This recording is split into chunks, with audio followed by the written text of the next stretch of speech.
আসসালামু আলাইকুম, তারেক আছি আপনাদের সাথে। বাংলাদেশের ফুটবলের পালে যে নতুন গণজোয়ারের যে হাওয়া লেগেছে, সেই হাওয়ায় আমিও উচ্ছ্বসিত। আমি একজন সাধারণ ফুটবল ভক্ত হিসাবে অত্যন্ত আনন্দিত।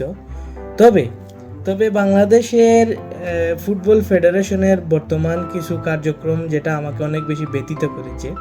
তার মধ্যে বাংলাদেশের দুঃসময়ে সবচেয়ে বেশি বাংলাদেশের কাছে বাংলাদেশ ফুটবলকে সমর্থন দেওয়া কয়েকটা ফেসবুক গ্রুপ, যারা দিনের পর দিন বাংলাদেশের ফুটবল জাগরণে অনেক বেশি সহযোগিতা করেছে, এবং এই অবস্থায় বাংলাদেশ এসেছে এই শুধুমাত্র তাদের অবদানের জন্য।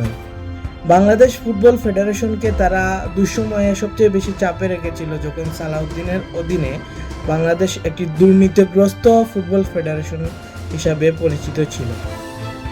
এবং কালের বিবর্তনের মাধ্যমে দেখা গেছে যে 5ই আগস্টের পরে যে নতুন যে কমিটি আসছে, এবং তারপর থেকে মূলত বাংলাদেশের ফুটবলকে মানুষ অন্যভাবে দেখতে শুরু করেছে। কিন্তু পেছনের দিকে যদি আমরা ফিরে তাকাই, Bangladesh football আলট্রাস, green and red army এবং সেভ বাংলাদেশ ফুটবল, বিশেষ করে আমি একজন সাধারণ ভক্ত হিসাবে এই তিনটি সংগঠনকে চিনে থাকি, এবং তারা বিভিন্ন সময় দেখা গেছে সালাউদ্দিনকে হটাও আন্দোলন হয়েছে, এবং আরও বিভিন্ন ফুটবলের বিশেষ করে হামজা চৌধুরী ইনক্লুশনের জন্য তারা বিভিন্নভাবে কাজ করেছে। এবং বিশেষ করে দেখা গেছে যে তারা অনেক সময় তারা টিফু নিয়ে বিভিন্ন ব্যানার ফেস্টুন নিয়ে রাস্তাঘাটে তারা বিভিন্ন সময় আন্দোলন করেছে, এবং ফুটবলের যে সিন্ডিকেট হটাও আন্দোলন তারাই মূলত এটাকে শুরু করেছিল। এবং এরপর থেকে তারা মাঠে যতগুলো বাংলাদেশ ম্যাচ হয়েছে আমরা দেখেছি যে মাঠে গিয়ে সমর্থন দিতে। বাংলাদেশের ফুটবলকে নিয়ে সাধারণ ফুটবল ভক্তরা আসলে এত বেশি মাতামাতি করে না। সাধারণ ফুটবল ভক্তরা মূলত ইউরোপিয়ান ফুটবল এবং ল্যাটিন আমেরিকান ফুটবল নিয়ে বেশি চর্চা করে, এবং এত কোয়ালিটিফুল ফুটবল দেখার পরে বাংলাদেশ প্রিমিয়ার লিগের মতো ক্লাবগুলোর যে ফুটবল যে ম্যাচের যে কোয়ালিটি এবং তাদের খেলার যে ধরন, এইটা দেখার মতো রুচি আর মূলত থাকে না। কিন্তু তারপরেও Bangladesh football আলট্রাস, red and green army এবং সেই বাংলাদেশ ফুটবল যেভাবে বাংলাদেশের ফুটবলকে এগিয়ে নিয়ে গিয়েছে, এবং এই যে সমর্থক গোষ্ঠীরা বাংলাদেশের ফুটবলের উন্নয়নের জন্য তারা অনেক কিছু করেছে, এটা আসলে অবিশ্বাস্য, অবর্ণনীয়। কিন্তু বর্তমানে আমরা যে জিনিসটা দেখেছি, বাফুফে তাদের সাথে বাংলাদেশ ফুটবল আলট্রাসের সাথে এমন কাজ করেছে যেটা ভাষা প্রকাশ করার মতো না। এখন বাংলাদেশের ফুটবলের সুসময়, এবং অনেক বেশি দর্শক, অনেক বেশি স্পন্সার, অনেক বেশি মিডিয়া হাইপ তৈরি হয়েছে। বিশেষ করে হামজা চৌধুরীর ইনক্লুশনের পর দেখা গেছে আরও বিভিন্ন কোয়ালিটিফুল প্লেয়ার, সামির সোম, কিউবা মিচেল সহ ফাহমিদুল, এরা বাংলাদেশে ধীরে ধীরে আসছে, এবং দর্শকদের সেই ফুটবলের প্রতি যে একটা আগ্রহ, এটা স্বাভাবিকভাবে অনেক বেশি, অনেক গুণ, প্রায় 100 গুণের বেশি বেড়ে গেছে। এবং মানুষের এই বাংলাদেশের ফুটবল ম্যাচ নিয়ে এত বেশি মাতামাতি, এত আগে থেকে এরকম মাতামাতি হবে, এই স্টেডিয়ামে খেলা হবে, এবং স্টেডিয়ামের সুযোগ সুবিধা নিয়ে এই বাফুফে থেকেও বারবার প্রেস করা হচ্ছে কিভাবে টেকনোলজির ইমপ্রুভমেন্ট সেগুলা দেখানো হচ্ছে, এবং কিভাবে দর্শকদেরকে এন্টারটেইন করা যায়, তার এই কনসার্ট, তারপরে হচ্ছে ডিজে শো, আরও অনেক কিছু ফুটবলের বাইরে তারা আয়োজন করতে যাচ্ছে, হুইচ ইজ রিয়েলি গুড। এবং আমি একজন ফুটবল ভক্ত হিসাবে এই জিনিসগুলোকে অনেক বেশি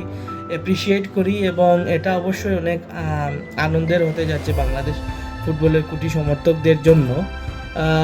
কিন্তু এর বাইরে আমাদের বাফুফের কিন্তু এটা ভুলে গেলে চলবে না, যখন বাংলাদেশের ফুটবলে কোনো স্পন্সর ছিল না, কোনো সমর্থক ধারে কাছেও ছিল না, তখন কিন্তু football আলট্রাস, red and green army, তারপরে হচ্ছে সেই বাংলাদেশ ফুটবলের মতো সংগঠনটাই কিন্তু ছিল। তারা কিন্তু মাঠে একসাথে খেলা দেখেছে, এবং বিভিন্ন মানুষকে অনুপ্রাণিত করেছে যাতে বাংলাদেশের ফুটবলের ম্যাচগুলো মানুষ দেখে। কিন্তু বর্তমান সময়ে এসে তারা সবচেয়ে বেশি নিপীড়িত হচ্ছে বাফুফে দ্বারা, কারণ সেখানে লেখা আছে যে 52 দিন থেকে তারা আপনাদের সাথে আপনারা ওদেরকে ঘুরাচ্ছেন টিকেটের জন্য। তারা তো এই ফ্রিতে টিকিট চাচ্ছে না, তারা টাকা দিয়ে চাচ্ছে তাদের নির্দিষ্ট সংখ্যক সমর্থকদের জন্য টিকিট দেওয়ার জন্য। কিন্তু এভাবে যে বাফুফে তাদেরকে সরাসরি এই ঘুরিয়ে পেঁচিয়ে যে না করে দিবে, সেটা আসলে কল্পনার বাইরে।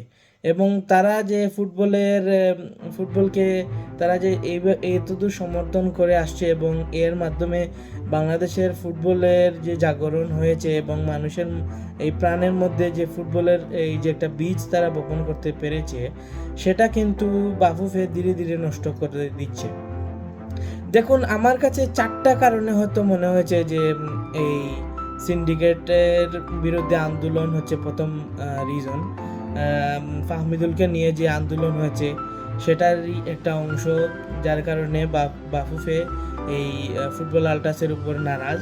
তারপরে হচ্ছে আরেকটা বড় কারণ হচ্ছে যে এই বাফুফে থেকে কিন্তু বেশি তাদেরকে মানুষ এই অথেন্টিক সোর্স হিসাবে দেখে, তাদেরকে বেশি ফলো করে এবং তাদের কথাবার্তা বিশ্লেষণকে বেশি মানুষ প্রাধান্য দেয়। এটা হচ্ছে তাদের ইগোতে লাগতে পারে।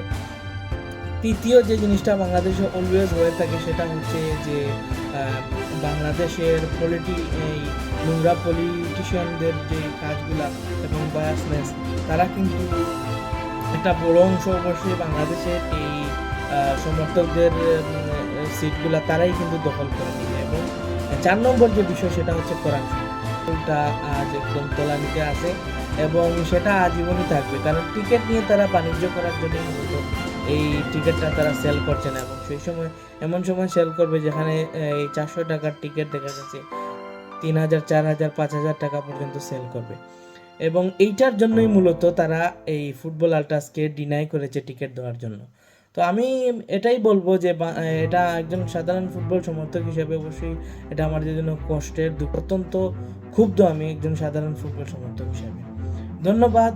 বাংলাদেশ ফুটবল আল্ট্রাস দীর্ঘজীবী হোক, বাংলাদেশ ফুটবল দীর্ঘজীবী হোক এবং বাফুফের এবং নোংরা আচরণ থেকে বিরত থাকুক, এই কামনাই আমরা করি।